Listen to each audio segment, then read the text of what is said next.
Hey guys, how are you? So today's video is, I guess, another countdown video list, but I wanted to do it because it kind of gives you an impression of my foundation of what music I'm into, and certainly if you sort of said, okay, what are these? Are these your favorite albums? Yes, probably. Most important, for sure. A lot of it is because of age and when I was into these, but they still hold as my favorites. Now, the idea came from a few years ago. I received a gift from Kara, and now I'm a Classic Rock Magazine subscriber for a few years, and I love it. And in 2021, they did a 100 top classic rock albums, and it was really cool. And I was like, oh, I want to do that. So I did it for myself. 100 albums that I own. Now, not all are owned on vinyl. I have some of them on that I picked from CD, but my rule was that I had to actually own a physical copy of the record. So whether it's vinyl or CD, I can't just choose something I don't even have. That's my little rule. And it was no greatest hits and no live. So it's got to be studio records. So I did that, and when I looked at the list many times since, just for fun, and my top 20, maybe top 30, I don't think are ever going to change. Certainly later in the list with new stuff that comes out that I really like, they'll find a spot and things will change. But certainly the top part of the list is not going to change. So I thought I'm going to show these and some of them, my top 12, and give you an idea about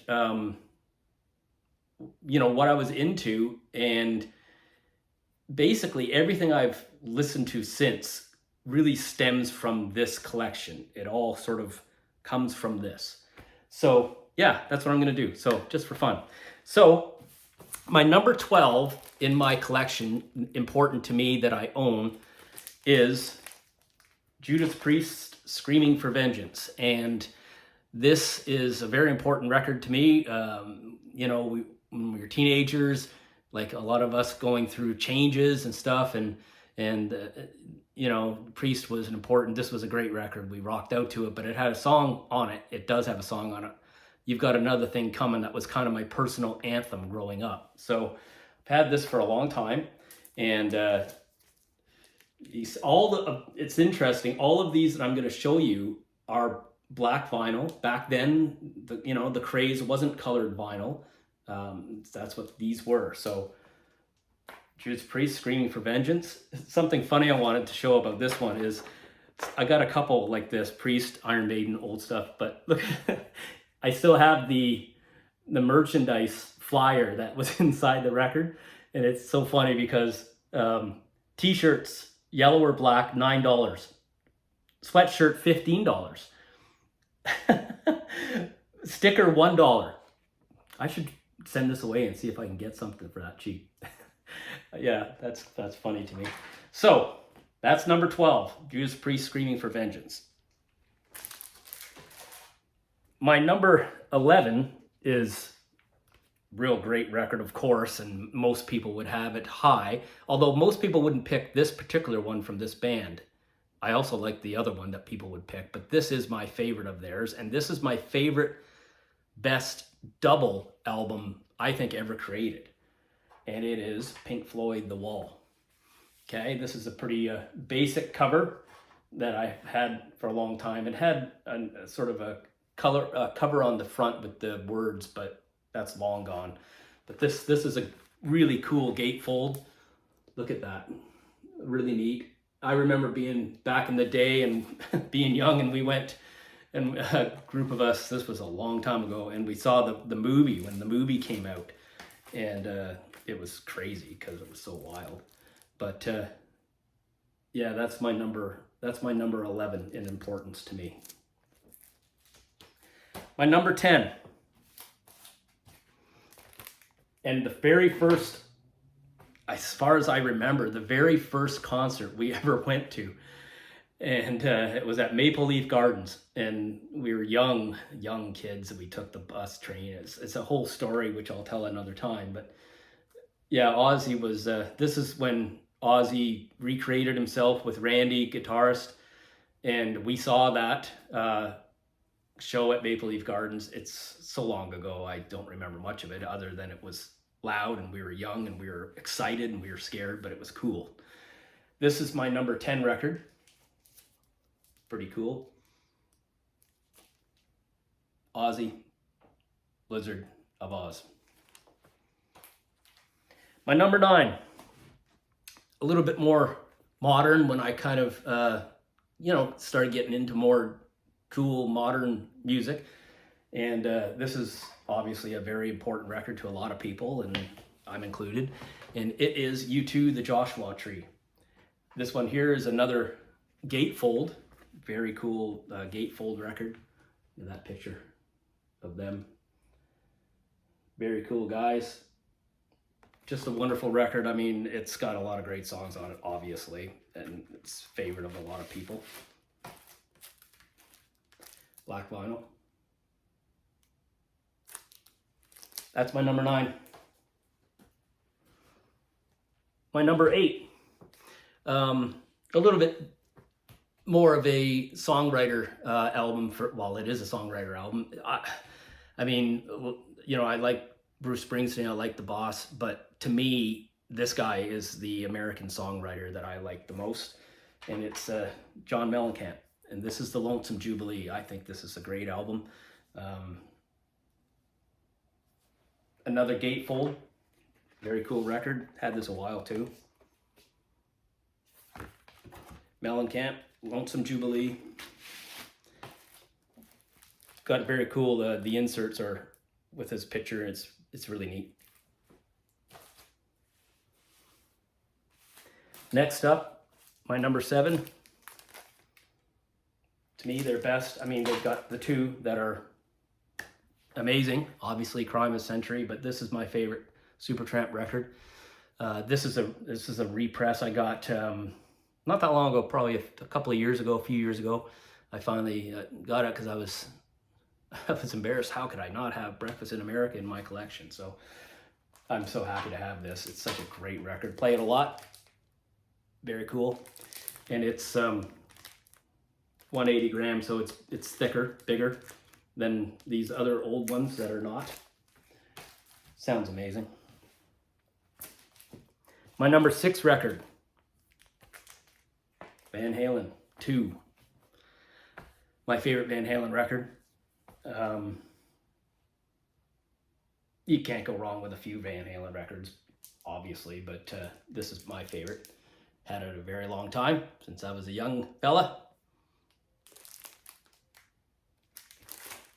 All right, top 5. Top 5. Pretty easy. When I did my list, to be honest with you, it was it came to me fast, especially at the top. All this stuff, it just sort of fell in place to me without too much effort at all. Number 5, Def Leppard, Pyromania. Such great memories. I remember when this started out, well, a lot of us might remember, it was huge, just absolutely huge when it came out, but it was super cool. This is the record that introduced us to Phil Collins joining the band as the guitarist, and yeah, it's a huge record, but it's also a great record, and it rocks really good. Number 4, to me, Maiden's an important band to me growing up, and my brother, and we just love them. They're so cool and complicated and wild, and the artwork for all the records. This is my favorite. To me, this is Maiden at their pinnacle. This is Iron Maiden, Power Slave.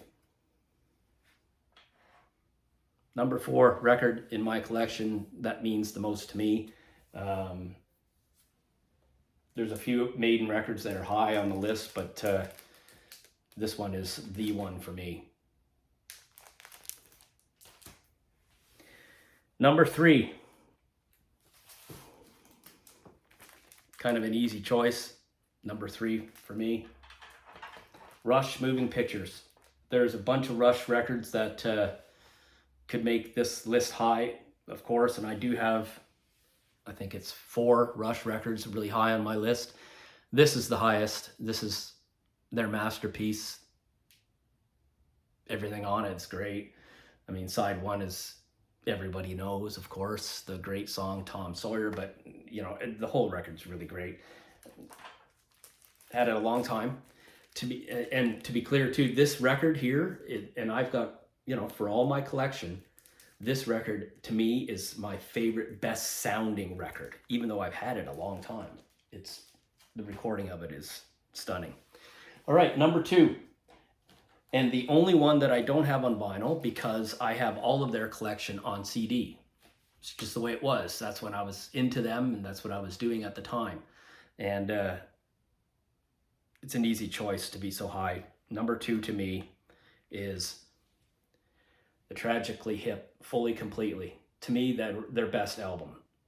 The Hip are an interesting band that a lot of people pick between one of about 3 records or 2 certainly as their best. This to me is their highlight. This is their masterpiece. And Tragically Hip, Fully Completely, number 2. All right, number 1. And not even something I listen to all the time anymore, but I sure did back in the day, and it still means everything, and it still holds its value as pure rock and roll and the best that you can offer. And that is AC/DC, Back in Black, number 1. Number 1 to me. I don't think it will never lose its spot as number 1, and because of when I was into it and what it did for us, and we played this. This is a copy I've had so long. It's got a little bit of ring wear. It's been in my collection a long time. Still in great shape, amazing shape. Brian Johnson's debut with the band. The best rock and roll record ever made, in my opinion.